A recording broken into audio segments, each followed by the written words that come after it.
Hello everybody, and welcome back to week number 4 of the Tespa Collegiate Series. My name is TJ. Once again, I am joined by Kibbles, and on your screen you're seeing a replay from the last match where we saw Georgia Tech take a 3-0 victory over Florida State. What'd you think of that match, Kibbles? I think that it was surprising. Florida State, we were just talking about, Florida State, we were expecting a really solid performance out of them. And although they certainly played their best, getting swept out of 3 was not really what I was expecting. Maybe it was the build order choices.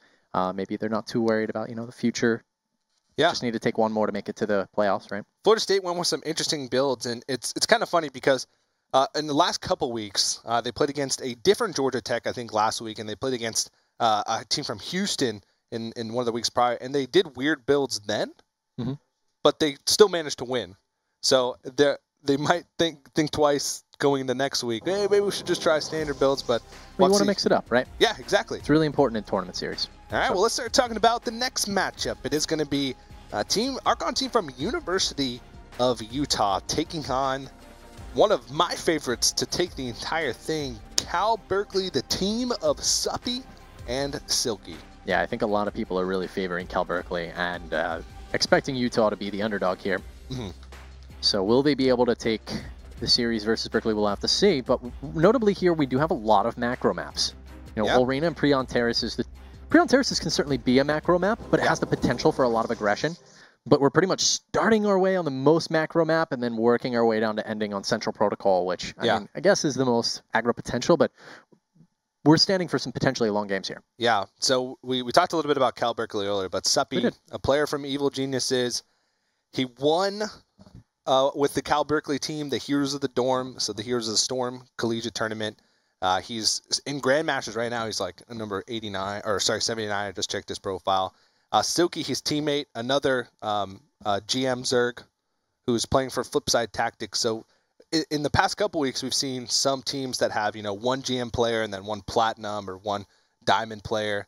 But 2 GM players that both play the same race. These guys haven't dropped a game yet. They haven't dropped a map.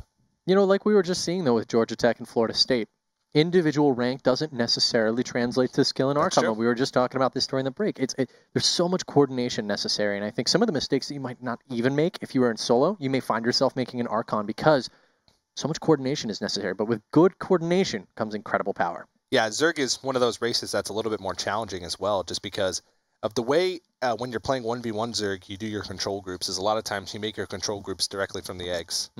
And so you have to really, you have to be communicating really well with your Archon partner to let them know exactly, where you're placing the units or where your control group is, because a lot of times you kind of want to be individualistic when you're playing Zerg. It's one of those races where you want to feel like you're in control of a lot of things. Yeah, but it looks like we are going to jump into the game. We are. In the top right-hand corner, we have the team which many would say is favored for this match. We'll see if they do indeed take it and secure their spot in the regional playoffs. It is Cal Berkeley with Suppy and Silky. Their opponents in the bottom left playing the race of Protoss. From the University of Utah, Happy Drone and Eskashaborn. Pretty intense name. But an early probe coming across the map here. They are playing against Zerg, and this is a map where if the Zerg gets greedy, Protoss can do some crazy things with early cannon rushes. So I think that they're just going to try and make sure that they're not getting super greedy with a super early third hatch, but they're going to go ahead and take a natural expansion of their own behind it. So it doesn't look like anything too weird going on at the start of the match.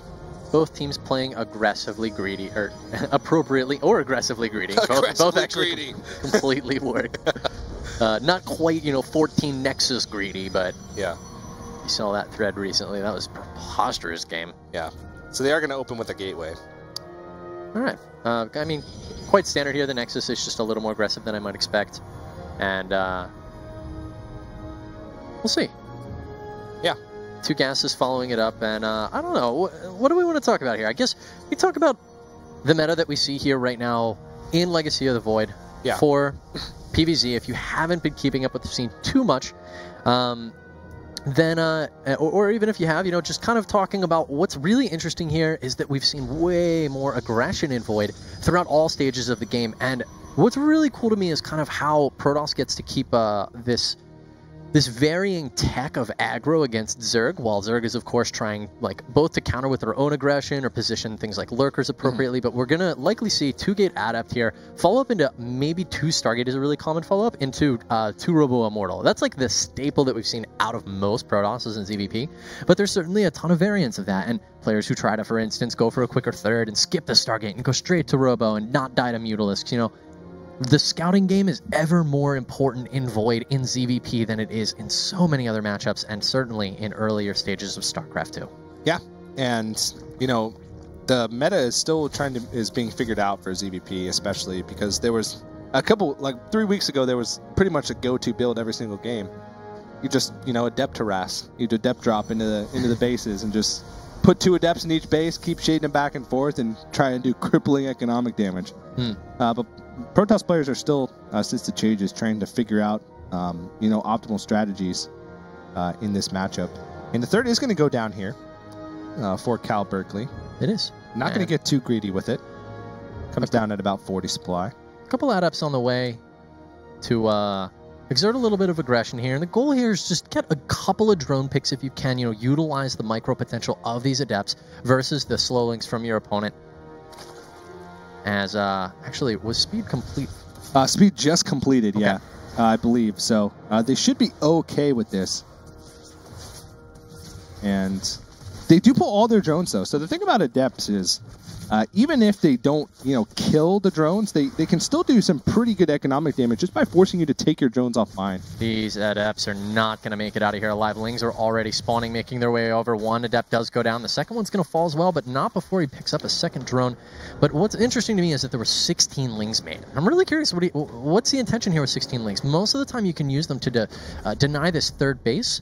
I'm not quite expecting a third just yet, but I guess with no extra gas, yeah, this might work really well because we're not seeing additional ways to spend money here out of Utah. Yeah, that's what those couple of Adepts early on are for, is to, try and force the Zerg into a defensive position or into a defensive posture, to try and distract them a little bit. And a lot of times you either follow it up with even more aggression, or you follow it up with just, you expand behind it. So you expand behind it, trying to put them behind. So it's a good strategy to sort of make those links, because you're either going to be able to defend against the aggression that's going to come behind those, or, like you said, to deny that third base, which is exactly what they're doing. And there is some Stargate play coming out. I really like Phoenix play in ZVP. You can get some really good pickoffs, especially since a lot of times Zerg focuses on, in this matchup, defense or Zerglings for offensive defense.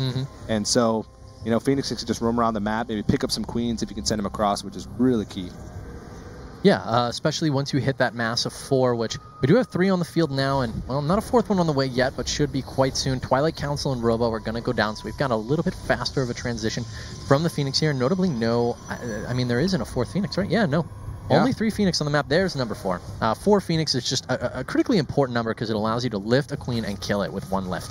I was going to say, they still had the chrono boost on the Stargate, so they were definitely planning on making more stuff out of that, especially since they don't even have any other tech buildings that can even utilize it well, unless they were wanted to drone up with the 2 Nexus. But they want to take this 3rd expansion, but these Lings from Cal Berkeley are doing a pretty good job at denying. And, Cal Berkeley is also doing a really good job at macroing up, just droning up behind this. Yeah. So it's a 58 or 60 now. Whoa! Somebody just popped 61 to 46 probes. So they're just going with a contain with those Lings. They're going to macro up behind it. Really solid play, and that's what I'd expect out of 2 GM players. All right, well, 1 lone Adept going to get caught here. A little bit of miss micro as the units were actually attack moved, and that caused them to just be able, the AI to be played with a little bit. Really, really great observation there by Suppy and Silky to say, hey, you kind of executed this command. You're not babysitting your units quite well enough. We'll be able to take advantage of that with those Zerglings. One of the most annoying things to play against in StarCraft 2, and it's been like that for a very long time, is players who are really good at microing and positioning Zerglings. So the most basic unit in the game. But if you're good at microing and positioning Zerglings, then you can make your opponent's day really, really bad. And you see this, all these Adepts going to get picked off. That's so much lost. And there wasn't even that many Lings that got killed there. A lot more resources put into that attack from Utah than Cal Berkeley spent trying to defend it. Yeah, absolutely. I mean, we take a look at the resources lost. About double at this point in time. Yeah. The Phoenixes are starting to get some work done, which I really like, and they have secured the third base. So, like, you look at those adepts getting lost, and you think to yourself, is that the game? Yeah. They just lost, like, 7 adepts and basically killed a couple Zerglings. But they've had a couple of favorable trades at other stages of the game. You know, they killed 21 Zerglings, 6 drones, and these Phoenix have really done work on Overlords, despite losing 2 kind of unnecessarily, in my opinion. They have managed to deny most of the Overlords on their side of the map. There's just this one over here at this potential 4th base. Which we do see people take sometimes. It really allows you to not get in a position where you get cornered by lurker armies and things of that nature. Yeah. And the corner here between your 3rd and 4th. But the Phoenix are over at this 4th base right now. Going to be able to pick up some drones easily here. So this is, you know, adding to the losses here for Suppy, Silky, Berkeley, Archon. And we'll see if it continues to mount. You know, ever closing distance here between the losses for our 2 players. But the thing is, Berkeley is in a fantastic position. Hive is almost complete. They have +2/+2 on the way. So they're in a great macro position. +1/+1 isn't even complete. It was actually just started from the Protoss team here at the University of Utah. So Cal Berkeley here just has to pretty much keep Utah contained. Keep this Protoss contained. They have their 4th base up. They have drones on the way to saturate this base, but these Phoenixes are definitely going to deny that. No really anti-air besides these queens, so a lot of that supply that you do see, the tiny supply that they had, is in drones because they're droning up so heavily and trying to play that long macro game.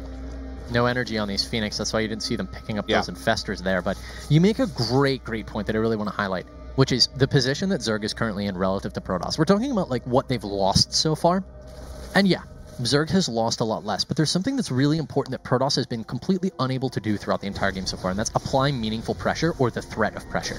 When those Adepts all died, Zerg essentially knew, oh, I do not have to actually stop a major push for the next few minutes. These Adepts are getting some work done, though. Let's take a look. Workers lost 33. We saw, what, 15 or so at the earlier stages, so that's been a lot of economy actually killed, about equal workers now for 2 players, but I really just want to go back to that point that Zerg has not felt the threat of an army that could push across the map. And because of that, they're just like, we can tech. We can go to Ultralisks. We can go, what you see right here in these 2 eggs, you know, we can go for these 2/2, soon to be 3/3 upgrades. You make a fantastic point about the fact that Zerg has just basically only had to deal with harass all game long. Yeah, when you see like 6 or 7 Phoenixes and you know that your opponent's just using this Warp Prism to do Adept harass, you know exactly what's happening. And Cal Berkeley has sent a few packs of Lings across the map to check the exact timing of when the 4th base is coming down. And the Ultralisk Cavern is complete, and Chitinous Plating is already on the way. So Cal Berkeley's still just in a great spot. They have a lot of gas pooled up. Not too much minerals, because they did get a little bit behind on saturating that 4th base. But Ultralisks are already starting to come out. They have 2 on the field right now, and 3 more in production. So that's sort of that critical mass that you're looking for in the Zerg late game, is those Ultralisks with some support units to back it up. And I can imagine that once they sort of get, you know, 5 of these bad boys out, they're going to probably push across the map. Yeah, the second robo is on the way, though, for Utah. And this is going to be critical. You know, you get the double robo. I would even venture to say triple is within the realm. Triple robo? Well, with seeing you're crazy. I don't know what certain pros might say about this, but just because, you know, Legacy of the Void is in such a crazy state right now, it's really tough to call what is a viable decision and what's not. But with the 3/3 investment, I think that it's something that isn't out of the call of reasonability, and there is the Spyro follow-up here, so I think it could be accompanied by a second Stargate, especially with having 4 bases now for our Protoss players. But we'll have to see, man. They really do need an answer, though, to this push that's going to be hitting in the imminent future with Infestors, Ultralisks, Zerglings, and certainly a horde of Queens. We've seen these Queens since the very early stages of the game, and now here we are in the late stage with all of them having so much energy for transfuse. Yeah, and the key thing here is creep spread to get these things across the map, because you really need to, you know, hit the Protoss with this attack, you know, before they're able to get too many Immortals out, before they're able to get too big of an army to respond to it. So they did do a pretty good job of creep spreading early on in the game, despite, you know, trying to deal with that harass back home. So they have lots of those Queens, like you mentioned, with full energy, Ultralisks with Ling support. This is a very strong army, and the supply lead isn't that substantial, but if they make the attack now, they're going to be in a fantastic spot. They even are putting up a 5th base behind it. So this is textbook play coming out from Cal Berkeley. All right. I love that Utah does have an answer now to the Zerglings. That was the one thing that I was very concerned about because, yes, they have Adepts, but 3/3 Lings, I am not so sure that Adepts are going to be able to deal with them in a reasonable manner. They needed an answer to the Lings. Now they have it with Storm. Oh, the Fungals are huge on this army, and I don't really know if there's going to be an answer here, as those Fungals just mean the Immortals cannot kite at all. Yeah, it was a little bit of a premature engagement from Cal Berkeley. They didn't have their queens in positions to get transfused, and Immortals actually do substantial amounts of damage to those Ultralisks. All right, it looks like, Utah might be able to hold for the moment. There were great feedbacks on the queens. They opted to hold the energy, not for the Psy Storms for the Lynx, but for that. But now there's a horde of Lynx coming in, and all that's left is Stalkers and one Archon. Archon Micro is quite cute with this Warp Prism. Is it going to be enough to battle him back? He does still have that Archon alive. Look at the health on this thing. Is it going to stay alive? No, goes down with just, we saw there at the last second, but I don't know, man. This is a swarm of Lynx coming in right now. Yeah. Health enhancer. And +3/+3 just finished for these Zerglings for Cal Berkeley, and Adrenal Glands has just finished as well. So these Lings are super powerful, and Utah's just warping in Stalkers, and late game Stalkers do not do too well against a swarm of Speedlings, Cracklings, whatever you want to call them. Here's the thing that kills me, man. Behind all this, 3,000 gas for Silky and Snoot. And it's even if this army goes down, there will be 30 Mutalisks to follow it up. Yeah, you can see the supply just plummeting. The 3rd base is gone. The 4th base is gone from Utah. And no counterattack whatsoever. So this is pretty much just the nail in the coffin. Cal Berkeley's just going to regroup here, make sure that they're not getting, pushing a little bit too far, too fast. And they might just retreat, play this one out. Maybe make some Brood Lords just to go for that death by 1,000 cuts. Well, I get, that certainly is going to work out for them. I mean, they did finish up the Greater Spire. Yep. And I think the one thing that I would say here about the lack of a push, besides the Broodlords themselves, is that's the one way you lose with this composition. Which, with Ultralist Zergling, it's pushing into a Protoss choke when you don't have to. Yeah, and just wait for those Broodlords. And especially wrap up the game. The way in Archon Mode, it's not as relevant because you have one person that's always ready to be there with injects. You're limited by larva, especially when you're making so many Lings. Is sometimes if you be over aggressive and overextend and lose a lot of Lings, you run out of larva. But that's going to be GG, and Cal Berkeley continues their winning streak, 10-0 now in games. Haven't lost a map yet. And they're going to take game number 1 in this match versus the University of Utah. I have to venture to say that was a good match. The early game was a little bit choppy for Utah, but after that, they kind of brought it together. They held their own. I know it looked kind of like a steamroll there at the end with those Zerg reinforcements, but I think a lot of that was attributed to the fact that they weren't able to apply pressure, do that adept mistake, which surely they're looking at themselves and they're like, all right, that was the big misplay that we had in this game, was just losing all those adepts for free. Yeah. They basically just shaded all their adepts into a giant group of Lings and had them surrounded, and they couldn't shade out in time. They lost them all. Just from that engagement alone, they went from, about even resources lost because of the drones that they were able to pick off earlier to double the resources lost, which against Zerg, who's playing a macro strategy, that's, sort of a mistake that's going to be really hard for you to come back from, especially against players that are as good as Suppy and Silky. All right. Well, if we take a look, they say, Utah, we both micro and harass, and we both neglect to macro. I was actually pretty impressed with their macro that game. It was just these Fungals, man. Things like this, having your army clumped up against the Infestor comp, these are the types of things, and I really think there were only a couple moments. There were 3 that stuck out to me. The Adepts, the losing the Phoenix over the Queens in the main base, just once, unnecessarily. And then those Fungals, if they can avoid, having those 3 moments exist in a game, I really think that they can have a really good match here versus Berkeley. I think that engagement sort of surprised Berkeley.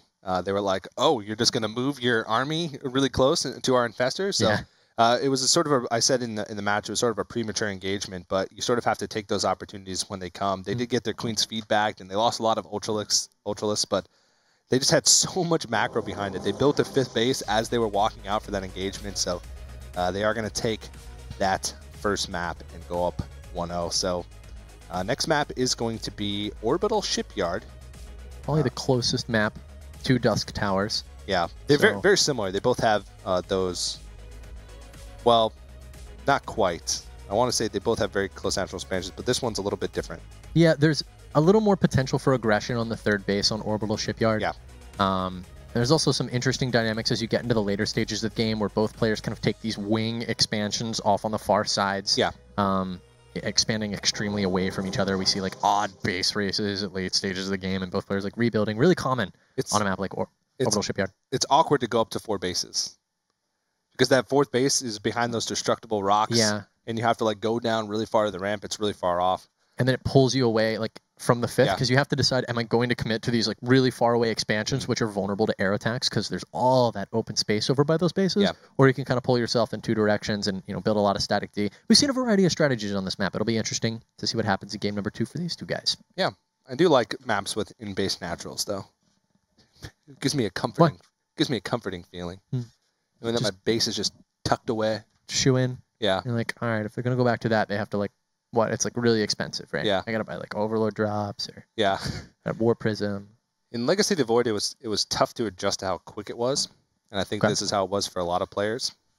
You had that moment at the beginning of the match where you could like eat your snacks, or worry about other things. You hit ladder Q as you're like just done with like prepping your meal. I'm like all tabbed as my drones are building in Heart of the Swarm, but this one it goes super fast, and so having that comfort level of an in-base natural expansion feels good, man. But we are jumping in to game number 2 between Cal Berkeley and the University of Utah. So spawning in the top right, up 1-0 so far in this series, it is the Archon team from Cal Berkeley, Silky and Suppy. And in the bottom left, trying to make a comeback against this monstrous team from Cal Berkeley, University of Utah Archon team as the red Protoss Happy Drone and a Skashaborn. I did it. It's an interesting name. Very interesting man. Name. I looked at that. I'll just say that I'm pronouncing this correctly. Yeah, we'll just call him Nicholas.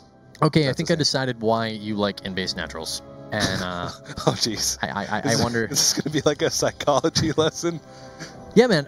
You weren't hugged enough as a child, so you like in-base naturals. No, what is it? All right, I'll go psychology on you. I think it's a mere exposure effect. The first version of StarCraft you were ever exposed to was slow paced in the beginning, and you like in-base naturals because they kind of harken back to this nice slow pace. That's exactly right. Yeah. That's exactly right. Yeah. Or it gives the illusion that the game is slow paced. And then a Cyclone comes into my natural expansion. I'm like, no! You're like, why didn't you take an in-base natural? I thought we both really were, into this. And then an Oracle comes across and picks off like 12 of my SCVs, and I wasn't even looking. See, that's why you got to put your expansion preferences in any dating profile. Yeah. # Copper League problems. That should have been matchmaking profile. That would have been so much more clever. Ugh. Missed a good joke there. Getting started here, it looks like the Cal Berkeley team is going to go for a much earlier third base in this game than in the last one. Just going with a 3 hatch before pool. No, not quite. They did get their pool up first, but they held off on drones. They built their pool at like 16 supply, and then they built their third hatch at 18 supply. So you don't see the timings are a little bit different, but still an early hatch, especially compared to the last game when it came down to about 40 supply. Yeah, just more macro-oriented and really lacking in the ability to apply pressure. We do exactly what you're talking about. Like, we actually see typically 32 supply thirds or around that area when players have made 2 queens and they've got a greater drone saturation at their natural expansion. So at this point, they just opted for the faster third. That's going to give them the creep spread down here. Maybe they're going to make this third queen nice and early. We'll see here in a second as the minerals are piling up to 150. That's kind of what I'm expecting. Yeah, the thing is, though, they got a little greedy with the build, and a lot of times this is trying to make this build order crisp. You supply block yourself when this happens. Sometimes you hold off on that Overlord because you know that your third hatch is going to pop right around that time that you would want to build units. But they were actually supply blocked for a good 15 seconds there because they were waiting for their Overlord and their hatch to finish at the same time. But they still managed to catch up on the supply. It might have been the first game. Cal Berkeley was just trying to feel out University of Utah and think, we don't want to go too greedy and too macro heavy because we want to see what these guys are made of and what they're going to do. And then they realized that, well, they didn't really put much pressure on us last game, so let's get greedier and greedier.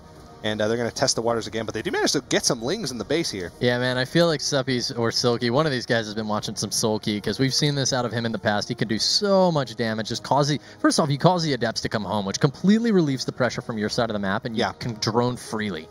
And then you also can score some probe kills. It looks in this case like, well, maybe they got one. I think that was actually on their side of the map. I'm not sure if I saw one picked off here, but they do make defensive links, which surprises me a little. Perhaps they weren't expecting those Adepts to come home, or maybe they're preemptively going to go out and meet the Adepts, which may be the case considering last time how we saw, the AWOC really work against Utah. Yeah, these are sort of containment lings. And also, picking off Adepts in the middle of the map lings. But we saw them last game. They made a group of about 12 to 15 Zerglings, and they sent them across the map just to poke up and scout, to keep the Protoss players from University of Utah contained in their base, so that way they could macro up behind it at home. And that seems to be just a common strategy with them. And, a common strategy with a lot of high-level Zerg players is to make good use out of those lings early on. All right, well, they try to secure a second kill here, but not going to manage to do it. But still, getting a lot done. They picked off an Adept for some lings and pushed all the pressure home, which has allowed them to macro once again completely freely. Let's take a look at the drone count. 45 to 43. Not too bad out of University of Utah. They have managed to keep up regardless of the fact that they haven't been able to apply any pressure. Yeah. They really, really like. But the thing to point out there is the 6 queens. So they have 3 queens that are there at the ramp to help spread creep and to block the ramp from Adepts being able to come in there, or just as defensive queens at the front. And then they have a queen on each base to inject. So lots of macro queens here, and even though they aren't ahead in drone counts, with the injects and the creep spread, that's still a really fantastic macro strategy. Yeah, I'm actually a really big fan of this Queen's response that we've been seeing to respond to the Phoenix aggression that a lot of Protoss players have been putting on it as of late. It secures it that you really only need 1 Spore Crawler in your bases. It really works also well on maps like this, where you have 3 bases that are pretty close to each other. There's no creep connecting here, so that does make this base in the back the most vulnerable with only 1 Spore. Perhaps they'll elect to put a second one there if we continue to see Phoenix, so that's going to get picked off. All right, that's unfortunate for them for sure, because they may have been able to put more pressure on this back base, pick off the Queen, take advantage of only 1 Spore there, but... The thing is, even though they're not really doing too much damage with these Phoenixes, they're getting a full view of the base of Cal Berkeley. So they know exactly what's going on, they know exactly what's happening here, so they can react accordingly. The only thing is yeah, it's great to have information, but if you don't do anything with the information that you're gathering, it's completely useless. And we saw last game, they knew also exactly what Cal Berkeley's doing, but they just didn't react in time, missed some opportunities for pressure, and they got blown out by late game Zerg, which happens to everybody sometimes, Yeah, if you're not able to respond to the macro potential of a Zerg, you're really going to be met with exactly that and be like, oh, okay, this is actually what Zergs are capable of if I leave them alone. But we see these Phoenix doing the opposite of that. They managed to get a couple of pickups. So far, 8 workers killed. Not the most, but not insubstantial. And an Adept drop in the back is going to make that number grow even higher. Yeah, and pretty good response from Cal Berkeley. The thing to point out here is there's a little bit of a different strategy. Last game, we just saw Lings with straight melee upgrades and fast hive into Ultralisks. That was the strategy for Cal Berkeley. This time, there's a Hydra Den somewhere, and the Muscular Augments upgrade is coming in. Oh, it's all the way in the back on the natural expansion. So they have Roach Speed incoming, plus upgraded Hydras. So it looks like they're going with a little bit of a different strategy here, just to shake things up, and we'll see how this is going to work out. Probably a Lurker Den once this is going to be finished, which, Lurkers are really tough to deal with for Protoss sometimes. To me, this also speaks to the tournament prowess that we're seeing out of Berkeley, because we saw the Double Warp Prism last game come out of University of Utah, and they're implementing it again in this game number 2. And Berkeley says, you know what, if you're going to go for a lot of drops, I'm not going to overreact and go for Mutalisks. Instead, I'll just make some Hydras. And that should provide the ability to snipe these Warp Prisms when they're not being carefully microed, which is inevitable at some point of the game or another. So it's going to happen. It's a question of when, and can they stall off that, that pick off until late enough. It could be 2 minutes from now. It could be 20 minutes from now. And if it's 20, they're going to be in a pretty good position if they continue to apply the kind of aggression with these Warp Prisms they've been doing thus far. Yeah, very true. So Lurker Den is warping in. Missile attacks level 2 as well. So really making the conscious decision to go for this strategy as opposed to the, fast hive ultralist strategy that they went for in the last game. Oh, these War Prisms are not in a good position. One goes down, number two gonna fall as well. All right, so we said 2 minutes or 20. It was a little bit sooner than both of those options, and that's not faring too well for University of Utah, but they have secured a 4th base. It looks like it's going to complete, but at the same time, we're definitely going to see the aggressive maneuvers come here now from Berkeley. Yeah, so the University of Utah actually only has 3 full bases here, but they have 75 probes. They do just get their 4th base up, but a lot of their supply right now is in those probes. And they might have, over-droned or over-probed just slightly because they had all those completed before their 4th base was even up. And once again, not applying pressure. Yeah. They try and send those 2 Warp Prisms across, but I guess they didn't scout well enough because they didn't know that those Hydras there, it seemed like. And now, once again, this army from Cal Berkeley is very scary.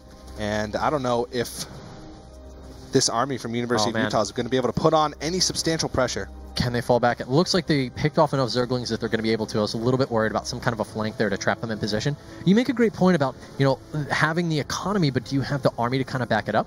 I think that the strategy here from Utah was to use those 2 War Prisms to keep Berkeley at home.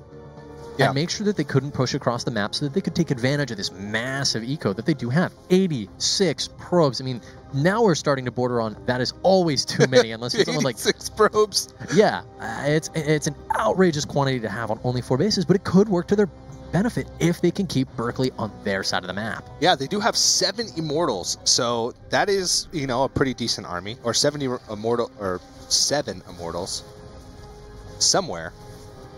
Oh, they're off to the right here. I was like, I see the Stalkers, but where are these Immortals? Yeah, so there's going to be an engagement here. And Cal Berkeley, they didn't really have... They were waiting for an engagement to start, and they didn't have time to stop and build the lurkers because they were afraid that if they did so, University of Utah was just going to engage on them. So they built a bunch of blings to try and defend against attack that was imminent.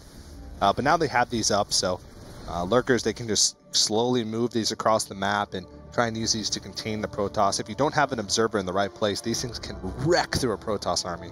Absolutely, and even if you do have observers, if you clump your units versus lurkers, a little bit of a late burrow here from Berkeley, not going to be able to get too much out of it, though. Just killing maybe 1 or 2 lurkers there. Stalkers will be counter-pushing across the map, and I like that the Phoenix have been repositioned here. They can go in for a flank, but we need the observer to be in a good position to be able to really take advantage of this. Yeah, and, Phoenixes can do some work on these, but it's going to be really tough. It's hard for Protoss to sort of engage on a defensive lurker position that has, Hydralisks defending it, from flanks from Phoenixes and things like that, because it's really hard for them to get to the lurkers without taking, substantial damage on their army. Yeah, completely. They have to blink in or try and snipe them off with disruptor shots, but... Well, I like what they're trying to do here, because if they can pick off this overseer, we see it getting lower and lower. If they can pick it off, then they're not going to be able to detect the observer, so the observer can freely go in and just sit on top of these lurkers. Yeah. And that allows the Protoss to set up for a much better attack. But we do see, this prep for a Mutalisk transition coming right now out of Berkeley, and I would also like to see more production facilities out of Utah so that they can kind of get more aggressive and not be afraid to trade so much. Yeah, it doesn't seem like Cal Berkeley is backing this up with too much of anything. They do have air upgrades on the way. They have just a few Hydralisks and a few lurkers, but they're not building towards the hive. They're not building towards that 3rd tier. Yeah. Brood Lords, Corruptors, Ultralisks. No, I think you're right. They're probably setting up for a Mutalisk transition, especially after picking off all these Stalkers. I mean, kind of caught here at this 4th base, but we do see a counter push while the army is out of position. These lurkers earlier did manage to fall back despite the reinforcing units being picked off, but now Stalker's going to blink forward, picking off 1 lurker, picking off 2. 2 lurkers are going to be lifted courtesy of the Phoenix, and all of these lurkers are going to go down. That's going to substantially weaken the defensive position of our team from Berkeley. Yeah, and the Phoenixes, in combination with these Immortals, just wreck through this really sort of, I want to call it a squishy army from Cal Berkeley. They have these Hydralisks which are just melting and not able to get through the hardened shields of the Immortals quick enough before they die, and then you can just pick up the Lurkers. But there are quite a few of them, but the supply is just plummeting for Cal Berkeley.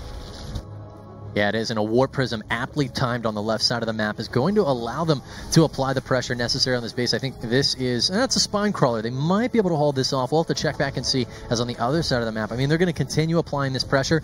Really, it's going to come to, can Berkeley get a rally point to be able to bring this back? They're so low on minerals. I don't even know if that will work for them, though.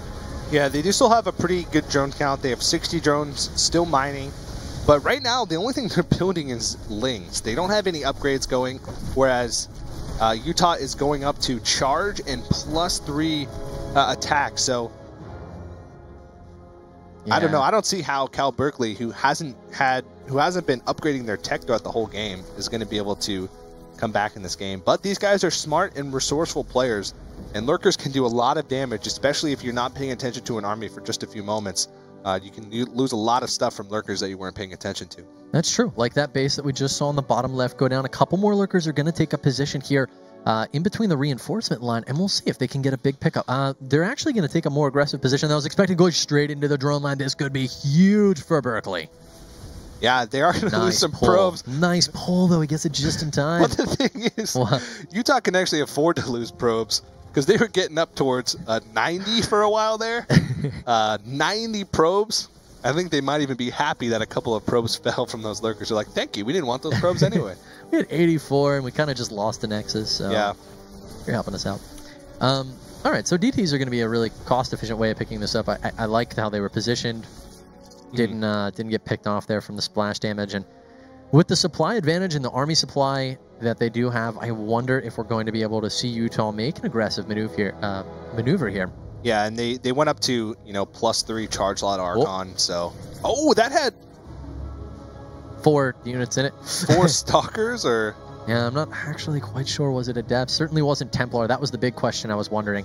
So yeah. Adepts or Stalkers, whatever it was. Doesn't matter. 4 units in a Warp Prism just being picked up for free, but this is a nice pickup. This is a really scary army. +3 Archons and charge lots moving across the map, and pretty much the entire army of Cal Berkeley consists of Zerglings, Hydralisks, and Roaches, which don't do well against this composition. Yeah, the storm is going to be brutal here. We'll see if Suppy and Silky can manage to dodge them. If they can dodge these storms effectively, they may hold themselves in a good position. First one goes down, not going to be able to deal all that much. Maybe they should just pick up and move elsewhere. We do see another base, for instance, going down. Yeah, they're going to try and pick up this gold base, too, because they realize... Look at this from Utah, though. They just started making Nexi across the entire map. They're on base number 7 now, I think. It's a good read that your opponents from Berkeley are kind of in a defensive mode right now. They're hunkering down. They're not really sharking around the map, and it's a good read ultimately. And Tempest are actually starting to hit the field, which I really, really like with these Archons using them as a defensive mechanism to keep this Tempest alive. It's going to let them shell away on these Lurkers. Yeah, and the Revelation being plopped down on these Lurkers too allows these Tempests to just do so much work. Really a patient play here by Utah, just trying to contain these Zerg players from Cal Berkeley, make sure that they expand aggressively behind it to make sure that they have the economy to back it up, and waiting for the right moment to push in. They're still going to be really ahead on tech and upgrades. They're actually upgrading shields now, whereas I don't think Cal Berkeley has even started an upgrade in like the last 8 minutes of this match. So yeah, they've really just been focused on staying alive. And you make a good point, like upgrading not only their units, but the tech is really, really putting Utah in a good position. We were talking earlier about, is this going to be a clean sweep, or is Utah going to battle their way back into this game? And I think that's exactly what we're beginning to see here in game number 2 is Berkeley is on the line. Here is their bastion of defense. They just lost this forward mining base. They're going to try to reestablish this one in the top left, but Utah is in a phenomenal position here at the 18-minute mark. Yeah, max supply just about. They went back up to that key 84 probes. Yeah, that's I mean, now that they have the bases to back it up and they're starting to get into those late game units, that's acceptable. But, you know, still just trying to contain here. And this might be the first, they might give Cal Berkeley their first loss of the entire Tespa Collegiate Series. I like it, man. I really like this play style. We've seen it from a couple of Protosses in the past, not necessarily in Void, but Puzzle was a Protoss who was well known for just kind of making obscene amounts of workers and just flooding his opponents with units, because the Protoss do have the capability to kind of use Warp Gate to reinforce very quickly. And here we're seeing it from these guys. They're now investing, like you mentioned, in a later tech, but what is Berkeley going to do here? Yeah, there was an attempt at sort of a counterattack with Lings that headed over to like the sixth from University of Utah to this base down in, you know, the south middle section, but they realized that if they did that, there was still too many mining bases from Utah for them to be able to get through, and if they sent too many of their units over for a counterattack, they would have lost, you know, one of their only mining bases that they have left, because I believe their main plus their natural and almost their third are completely mined out, so their resources are not coming in at a good rate here, and you can tell exactly by their production tab that this is the beginning of the end here for Berkeley, and if there's a way out, it is not by hunkering down in their bases. They're going to have to make something happen, else they will slowly die, courtesy of these Tempests. About half the workers, and look at that income. That is abysmal. So there's just really not too much hope here left for Cal Berkeley, and the GG comes out, and Utah gives Cal Berkeley their first loss. Run for their money, man. Yeah. And I don't know. First game loss. Yeah. First map. That's crazy. Dropped crazy so far in the tournament. Yeah. Pretty nuts. It is. I think that a lot of people were expecting. I wasn't necessarily, like I mentioned earlier, but I don't think it's unreasonable to suspect that Berkeley might have taken this 3-0 given the players on this team. But it's not going to happen. It didn't happen. Yeah. Utah has now taken a map and tied up the series at 1-1, and they did it in a very impressive fashion. That was no cheese where they took out Berkeley in the first couple of minutes of the game. It was a 19-minute macro game on Orbital Shipyard. Yeah, and here are some key moments. They did lose some of these Warp Prisms early, but those Warp Prisms were just to sort of keep Cal Berkeley in a defensive position. And one of the things is Utah did a fantastic job of dealing with the Lurkers. They had the Oracle there. Yeah. To use that Revelation, and they just kept picking off the ones that were by themselves with these Phoenixes, as you can see there, and a pretty good unit composition with the Immortals and the Phoenixes, and some Stalkers sprinkled in to defend against this comp. A very good job as well of not losing the Phoenix. We saw a couple of Phoenix go down to Queens in the first game, and then at a later stage of the game when they were falling back towards the fourth base on Dusk Towers, Phoenix did fly over the opponent's army, and we saw, I don't know, 2-3 more Phoenix go down. And in that game, the Phoenix were critical in that one engagement you saw right outside at the third base belonging to our players from Berkeley, when all of 4 Lurkers were lifted into the air. That really allowed the Immortals to shine. That's so much DPS being negated for that entire fight. Yeah, and that's the kind of play that you need to be able to make. You need to set yourself up to make by not losing your Phoenix in the early stages of the game to take that match. And despite losing, as we were talking about those Warp Prisms, you still managed to win that game. I would be a little afraid of Utah right now if I was UC Berkeley. Yeah, I think they might just go back to... It didn't seem like they had a plan B with the Lurker Hydralisk Roach composition. Okay. They sort of failed with that first push. And then they just didn't know what to do. They just made a bunch of like defensive Lings, maybe to try and make a counterattack after they realized that Bane wasn't work. But they didn't have any upgrades for melee. They didn't even have any Carapace upgrades. So 0-0 Lings with no Hive, so no Adrenal Glands, are pretty weak in the late game against almost fully upgraded Protoss, even just gateway units. So it didn't really seem like they had a plan B. I don't think they got a Hive in that match at all. And that was, what, a 25-minute match. So... definitely a good job by Utah. I think Cal Berkeley is probably going to go back to the drawing board and think maybe we should go back to the plan we had in Game 1, which tended to work pretty well. But Lairlock Crest, next map. You know, we saw a huge amount of gas as well at the end. You make an interesting point. You know, I wonder if Mutalisk would have been a better call for them, but neither here nor there. We're now on our way to game number 3 in a little bit, and I don't know, man. I think, well... They got air upgrades and then built 3 Corruptors. Yeah, well, I think they had 3 Corruptors. Yeah, I suspected a few of them went down, but ultimately, the Corruptors didn't do what they needed to do for them to win that match. The Immortals were too much of a force that ultimately were pretty unanswered. And I think maybe the kind of composition that you do, you work against something like that, you really leverage the mobility of your army. If you're going to be up against something like Archons and Archons and Tempests, and your opponent is expanding to both sides of the map simultaneously, I feel like what you really need there is kind of what we were seeing in the early stages of the game when they countered on the left when they lost their base on the right, and just continuing that kind of pressure because they didn't have the composition needed to take on that Protoss deathball, if you will. Yeah, and it looks like we are going to jump into game number 3 here of the series. It's all tied up 1-1. You know what they should have done? Tell me. Mass Infestors, Neural Parasite. I like this, yeah. Make the Immortals work against Utah. Oh, man, you've been studying too much Huck from Wings of Liberty. That's what that is. Yeah. I'm having flashbacks to a game right now on Selnaga Caverns. You remember that map? I do remember that map. It's a great map. Yeah. So many good memories on that map. Welcome to this map, guys. Laralac Crest. We, of course, are just theory crafting on what Berkeley could have done in that last match because they seem like such a powerful pair of players. They're their own little power couple. And I don't know, man. We'll have to see if the game finds itself in somewhat of a similar position and if Berkeley can respond better. In the bottom right-hand corner, Berkeley's opponents taking that last match on Orbital Shipyard. We'll see if they can do it here on Laralac Crest. Give it up for University of Utah. And Utah's opponents, many have been touting their acclaims. I don't know if that's a sentence, but I know that they are great, man. Sounded great. I would be a terrible movie critic, but they are well acclaimed and have many victories under their belts. They just took their first loss. We'll see if they can win it out from here.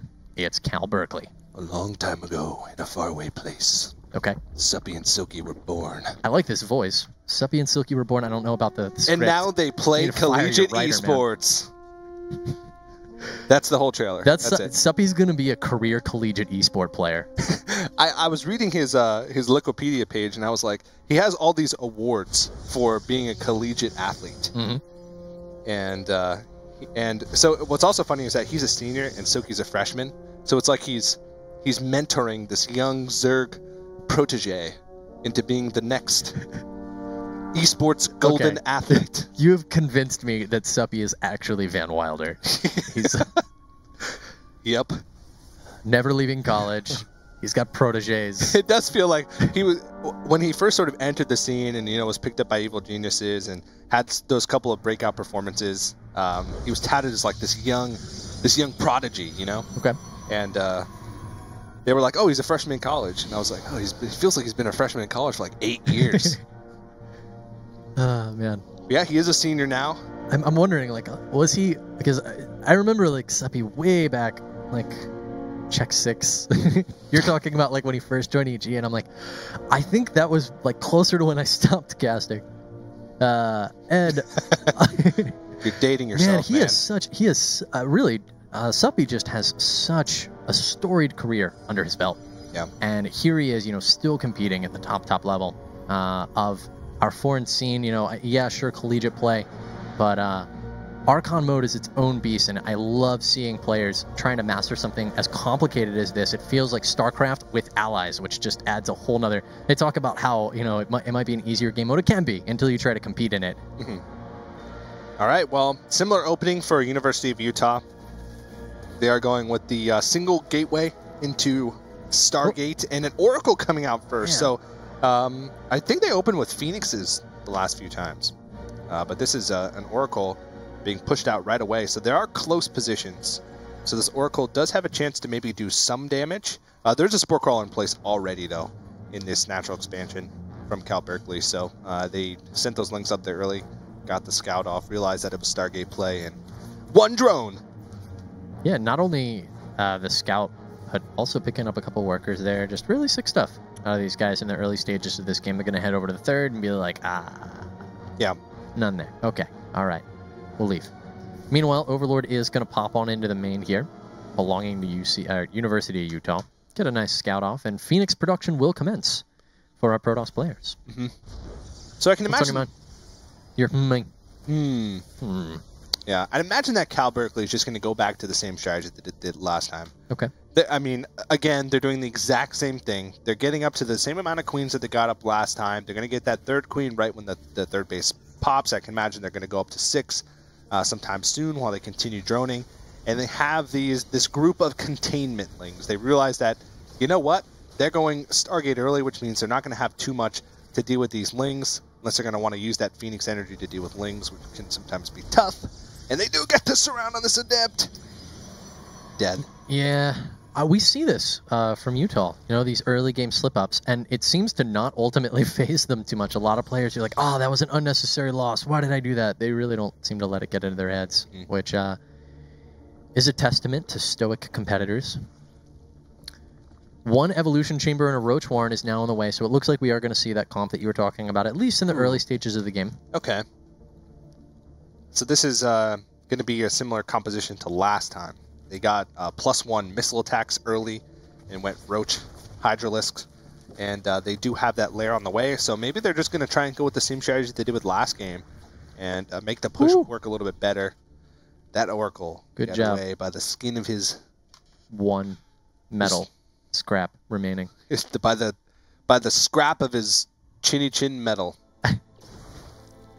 Yeah, Resident Glaives. We were looking for one there, I could tell. Like, the skin of his teeth, but I don't know, is there a good one? Oracles don't have teeth. Someone in the chat right now is letting us know the perfect analogy that we didn't think of. Yeah, what are Oracles even made out of? Check out the unit science page on StarCraft2.com. Okay. Oh, man. I'm sorry, am I letting my Blizzard show? Yes. Just a bit. Just a bit, yeah.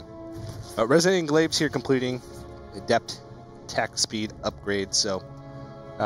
This is a pretty substantial amount of adepts here going on for University of Utah, and they're just like splitting them all up. It looks like they might go for some adept harassment here, maybe send some into other bases. There's a flank of about 3 or 4 of them moving across the map, but they have been spotted by some of these Zerglings. So responsible little Zergs holding the Zelnaga Tower. Yep. And I don't know if that went noticed. Okay, it did. All right, Roaches are moving into position ahead of Adepts commencing attack. Yeah, Roach Speed's not done yet, but it's going to be done relatively shortly. So there's a good amount of creep spread heading towards the base of Utah, but not much heading up towards that 4th base, which they've just established, where they saw those Adepts heading to. Mm-hmm. They're going to hide them up in the corner for now. Looks like they're going to send a couple reinforcements so that they can pick it off. I like this strategy, the patience necessary for it, but okay, they head down, check the progress on it with their shades. I'm really liking this. We'll see if they can manage to turn it into something. Maybe this is actually just going to be a later harassment tool. That's possible as well. Yeah. But, you know, no aggression, and not even really too much... Well, Phoenix harass coming in at the moment for University of Utah, but other than that, they're not really moving in. Now, this when you're close positions, or even in pretty much any position on Laralac Crest, it can be hard to get harassment in because you're sort of contained in the corner.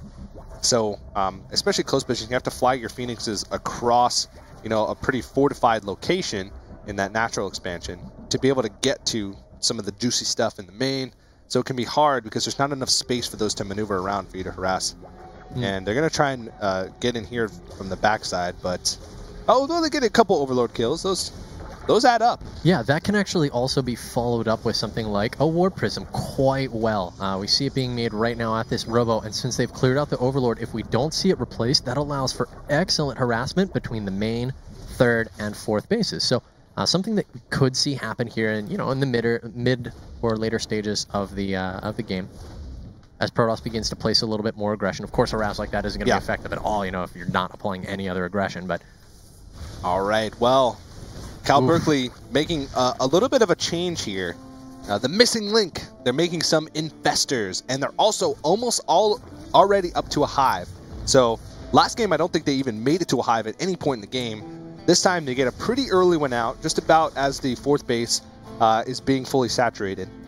So that's a good timing for it. We'll see what they decide to go with here. They do a Spire on the way, but it's going to be a while before they get that Greater Spire up if they want to go to sort of like a Broodlord type play. But they're rushing to those Adrenal Glands. They realized last game that they really needed Lings for defense, but they had no upgrades on their Lings. They didn't have a Hive, so they couldn't get Adrenal Glands. They had 0-0 on those Zerglings with the melee attack, so... Yeah, this was felt in general a lot more like Game 1. You know, you're kind of referencing the Adrenal Glands and the Hive tech that we didn't see in Game 2. I'm also thinking about the Phoenix going down. And they lost most of their Phoenix now. They only have 2. Yeah. They got trapped kind of in a no man's land here between the natural and main base with queens and hydras all around. They managed to escape with just 2. So we'll see if they can make use of them, but ultimately 2 Phoenixes, not really a quantity that is of great utility in the later stages of the game. What? What are you talking about, man? 2 Phoenixes? I guess if they're like real Phoenixes, and you can kill them and rebirth them and kill them again and rebirth them. Yeah, that was interesting that D&D Phoenixes or something. The unit was decided on to be called a Phoenix in the first place. Going back a little too much there, though. Sending in these Zerglings, you know, just trying to get a little feel for what's going on in the base. Probably knowing that that's not going to do too much damage. They just want to try and get a scout going. And this War Prism up top is taking out this 5th, but it's actually a pretty big engagement here. And a couple of decent fungals go down from these infestors, but it looks like Cal Berkeley's a little bit hesitant to make a full engagement now. But here's these lurkers. They're into position. Oh, man, this Protoss army is trapped and no Mothership Core in position to be able to help it evacuate. Gonna blink forward, really committing here. The Lurkers are going to move forward, pushing the Protoss army back once more. He does still have the opportunity to retreat fully here and allow these shields to replenish. We see the shields on most of these units are, in fact, gone. Also, many low hit points. Good force fields do go down, though, trapping the Hydralisk through this choke. Going to continue kiting backwards, and I think this is really the point that Utah should fall back. Yeah, they did a great job there retreating while still doing some damage. Those force fields, as you mentioned, created the choke point and forced the Hydralisks to go off creep, which, of course, Hydra is super slow when they're off creep, so they could sort of just kite backwards, not lose too many units, but they're still falling really far behind. What happened there? It seemed like a lot of units just went down. Was it just a couple lurker hits? Yeah. Well, we saw how low so many of them were on hit points, and now the Mutalisks are going to come in. Full engaged. Stalkers will blink away, but promptly met by Zerglings. Pick off 1 lurker. That's not a consolation prize. Protoss army wiped out, and 180 supply of UC Berkeley as well. Okay, maybe not all of 180 supply, but most of the army is going to make its way across the map and put on the aggression. Yeah. This just seems like a much more crisp version than their build from the last game. They went with the same type of composition with Roach Hydra Lurker, but this time they supported it with Infestors so they could lock down the units with Fungals. And they also went up to Hive a lot quicker, so that way they can make tech switches if they so choose. And, you know, Utah does have some of those disruptors, but they're a little bit too little, too late, and they don't do too well against those Mutalisks, which are flying around. So Cal Berkeley moving in here. It looks like the GG's coming out, and that's Berkeley taking game number 3. They're going to go up 2-1 in the series. And that's a much crisper win, or a much crisper execution of sort of the same build from Cal Berkeley, I'd say. Yeah. We were kind of talking about that. Game felt a lot more like game 1, and when you think about more than composition, what was really the similarities that we saw there in game 2 or in game 1 and game 3? You know, even though the composition was different, is actually what I was trying to get at. They got their 4th base a lot quicker and secured it. They had Infestors to support their core army, which in game 1 was just pretty much Zerglings, and then game 3 was Roach Hydra and Lurker. And they got to Hive Tech a lot quicker and kept up on their upgrades. So very similar, but it's just like in game 2 they just sort of stalled out at some point, and they stalled out their tech. And we can see here exactly cornering this Protoss army. And like we said, the Protoss army did a pretty good job, like here, creating the choke point, the artificial choke point with the force fields, forcing the Hydras off creep. But eventually these Mutalisks just came across the map and were able to pick off the last bit of straggling Protoss units and force University of Utah out of that game. Yeah, I think you made a really good point also with the Infestors about the fungal growth really making the difference in that one engage. And I mean, the Mutalisk transition, was it really necessary? Probably not, with how good those engagements were and how much damage the Lurkers did ultimately get done. But I think if we continue to see, you know, the transition to Hive, which really wasn't there in game number 2, if we continue to see consistent upgrades, maybe Berkeley's going to be able to take this one home. They've got 2 under their belts now. Utah has managed to secure 1. Will we see a 3-1, or are we going to end up tying this all up at 2-2? Yeah, well, they just took a win with Lairlac Crest. Yeah, excuse the graphics, guys. It's actually not Ruins of Saras Lair. There we go. All right, Ruins of Saras is actually next, though.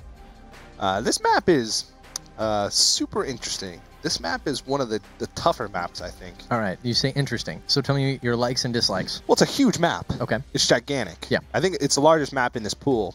and it's a 4-player map, so if you're punished pretty heavily for cross positions, but you're also punished pretty heavily for close positions if you don't scout correctly. So, like if your close positions, air attacks are super powerful because you can get to your opponent's base really quickly, and you can punish someone for like a. There's more build order losses, I suppose, as a lot of people like to call them. Well, they definitely happen. Maybe ZVP is a match where we see a couple less of those, and so yeah, it's still entirely possible. I guess moving into this one, I think Utah is going to take another map.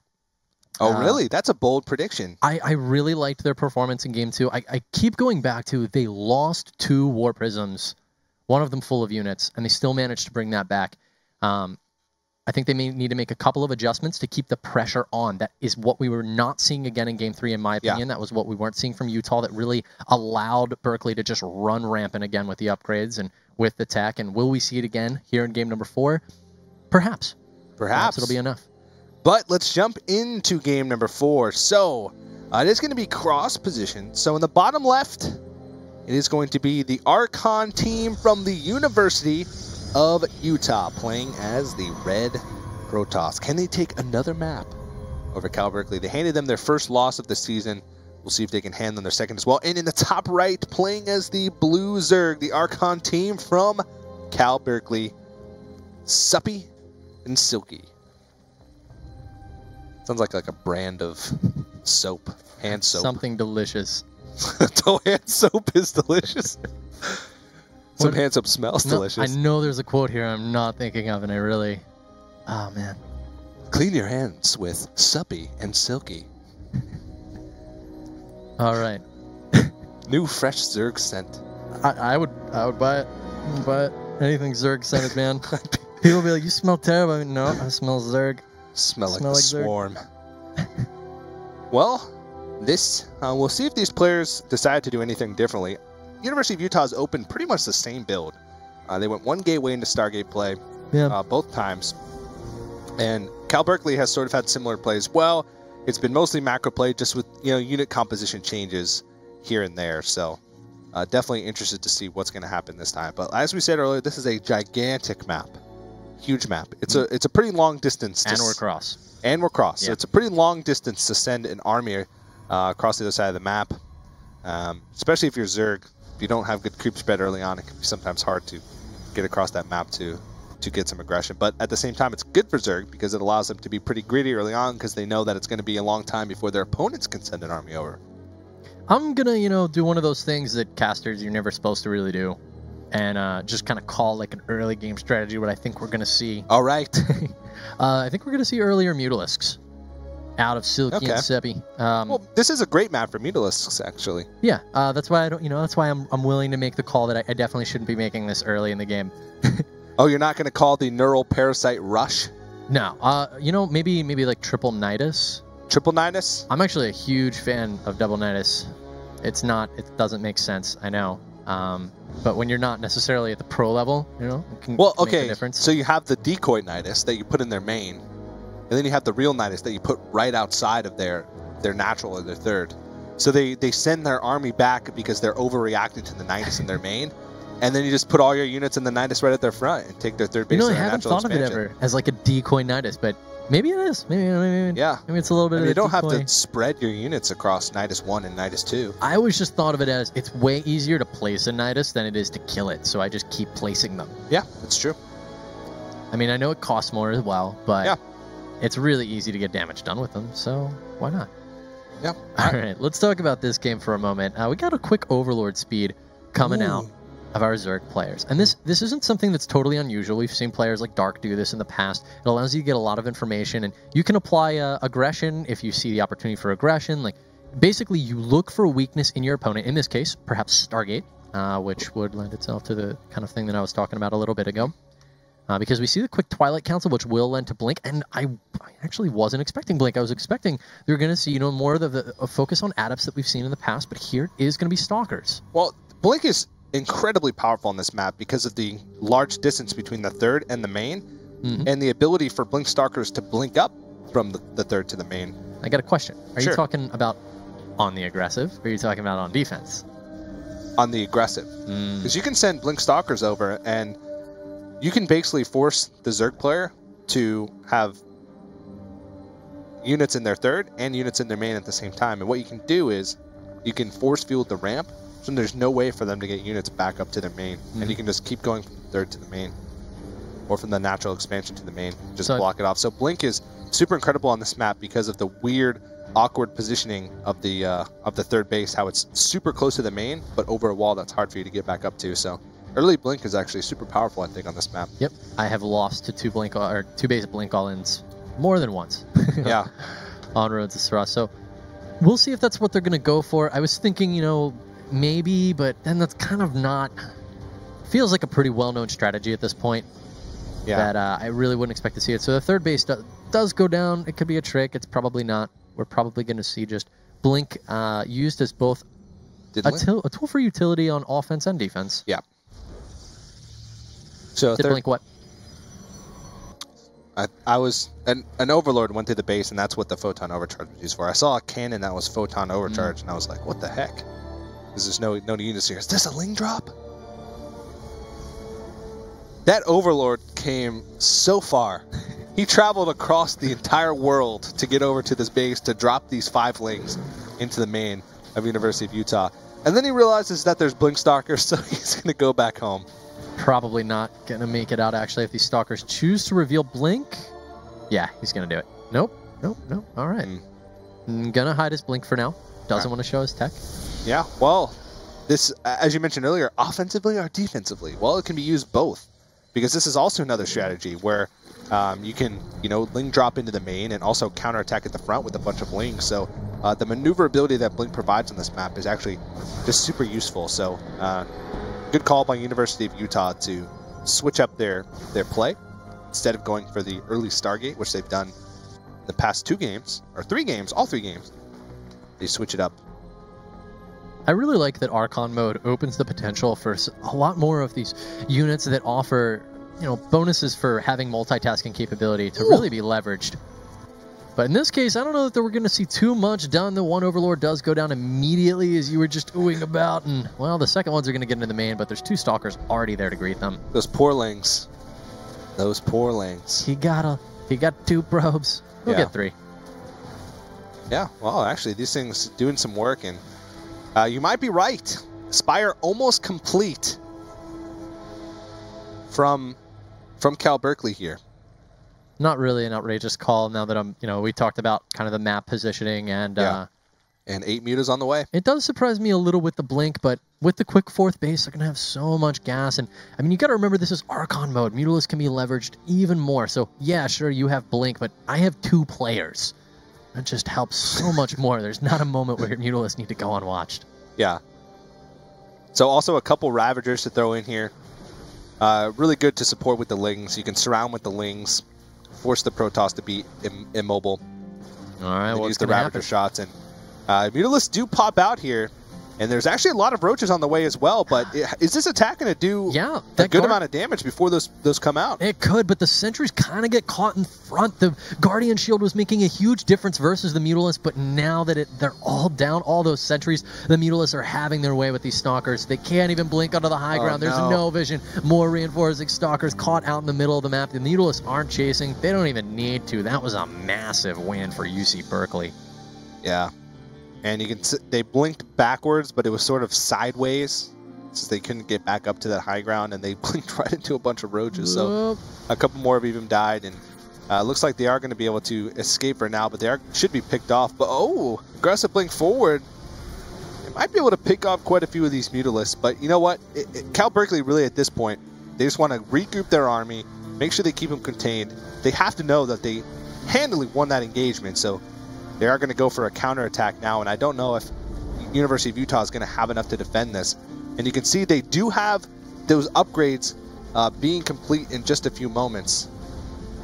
But will that be enough for them to hold? They're smelling blood, and the Roaches making their way up into the main base. And I know we've seen Photon Overcharge really bring some games back, but the pylons are too spread out. The armies belonging to our Zerg players are everywhere. They're over in the 4th base. They're now in the main. The Roaches killing off the pylons, going to depower 3 gateways. And guys, that might be it. You see Berkeley making their way onto the finals here, potentially in the final moments. As Phoenix is going to be lifting up, but not to much avail. The Roaches are still left uncontested in the main. Yeah, you can see just a line of units, the line of ants moving across the map as you see the reinforcement Roaches just coming in here, and you can see the supply just plummeting. Oh, look at all those probes just getting picked off by the Roaches. I think every last one of them is going to die. Only just a few left there, poor little guys. And yeah, I can't imagine that University of Utah is going to be able to scrap this one. They do clean up the Roaches in their main, but look at this, 160 supply to 43. The writing's on the wall. Yeah, they honestly, Utah took a good victory in game number 2, but it seems like they weren't able to replicate it. They weren't able to apply pressure really in many of the other games at all, and that was the recipe for death for them. Yeah. That's what it seems like. Yeah. And so Cal Berkeley might be handing University of Utah their first match loss. And the Blink Stalker micro is real. Even just droning up behind it. Make Protoss great again. We can do it. Oh, man. All right. Well, my guess is with the Nexus, we'll see it. But, yeah. There's not much left to be done at this point. Yeah, 25 supply to 158. Yeah. You can see that Cal Berkeley is just droning up behind this. There's the GGs coming out. And that means that Cal Berkeley is going to continue their undefeated match streak at least and take this series 3-1, but not after being handed their first map loss of the entire season. Yeah, by University of Utah. And it was a solid game. You know, Utah, like we've mentioned it a few times, those Warp Prisms that went down in the early game, but after that, their execution was excellent, continued aggression throughout the entire game.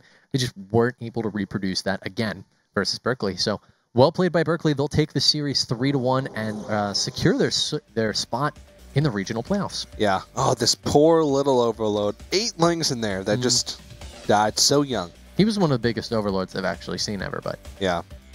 And this was so bloated, man. Yeah, this is one of the key engagements here. We see that University of Utah just extended a little bit too far. You mentioned the sentries up at the front got picked off really quickly. And, you know, the army sort of popped out just in time. They had like 8 Mutalisks and 8 Roaches pop out just as the attack was coming in from University of Utah. And, you know, that's the thing. It's a giant map. By the time you get across, your opponent's likely to have been able to react to it. And that's exactly what happened. But cool to see Cal Berkeley use pretty much a different style in all 4 of their matches. Yeah, all 4 of their games. I also feel like one of the things that we kept seeing from Cal Berkeley was just excellent targeting of Mothership Core. Yeah. It was a priority, and it often would put Utah in a position where they couldn't retreat when they really wanted to, and it caused catastrophic losses like that one that we just saw in the top right-hand corner in the replay. So yeah, there was a couple key engagements like that in all of the matches that they lost, which sort of played out really similarly. So most of them were cued by fungals, but yeah, 2 out of 3. But yeah, there's like 3 engagements that I don't know, kind of hearkened to their loss. Yeah, but that's the second match of the day in the books, which means we have 1 more left. Head on Twitter, guys. Let us know who you're rooting for, what you thought of those matches so far today. They've been fun ones. You can tweet at Team Tespa or use the hashtag Tespa Collegiate Series in order to chat about the matches. Also, you saw our sponsors down below just a few moments ago. It's Twitch, Gunner, and Steel Series. Big shout out to them for making this all possible. I've been a part of multiple Tespa events, and they've been sponsors for both of them, and they really make it possible for us to give these collegiate esports athletes a chance to shine. But we are going to have to go to a quick commercial break before we jump into the last match of the day. But do not go anywhere. More Tespa Collegiate Series for StarCraft 2 continues right after this break.